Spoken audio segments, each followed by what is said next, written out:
పుష్కరాల సందర్భంగా ప్రధాన రహదారులన్నీ రద్దీగా మారాయని, యుద్ద ప్రాతిపదికన వాహనాల రాకపోకలను క్రమబద్దీకరించాలని ముఖ్యమంత్రి కేసీఆర్ ఆదేశించారు. పుష్కరాల సందర్భంగా క్యాంపు కార్యాలయంలో ఆయన ట్రాఫిక్ సమస్యలపై సమీక్ష జరిపారు. సీఎస్, డీజీపీలతో చర్చించారు. గోదావరి ప్రవహించే 5 జిల్లాలతో పాటు హైదరాబాద్, రంగారెడ్డి, నల్గొండ, మెదక్ జిల్లాల్లోని రహదారుల్లోనూ రద్దీ పెరిగిందని కేసీఆర్ తెలిపారు. ట్రాఫిక్ పెరిగిన ప్రాంతాలకు హైదరాబాద్ పోలీసులను పంపాలని అధికారులను ఆదేశించారు.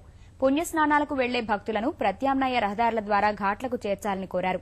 టోల్గేట్ల వద్ద వాహనాలు నిలిచిపోకుండా చర్యలు తీసుకోవాలని ఆదేశించారు. ఘాట్ల వద్ద ఎలాంటి ఇబ్బందులు తలెత్తకుండా చూడాలన్నారు. జిల్లాల్లో కలెక్టర్లు, ఎస్పీలు ఎప్పటికప్పుడు పరిస్థితులను సమీక్షించాలని పేర్కొన్నారు.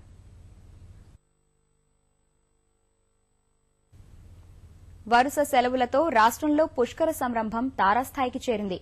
అన్ని దారులు పుష్కర ఘాట్లకే దౌడుతీస్తున్నాయి. కార్లు, బస్సులు, రైళ్లు ఒకటేమిటి, అందుబాటులో ఉన్న అన్ని రవాణా మార్గాల్లో భక్తకోటి పుష్కర జపం పఠిస్తున్నారు.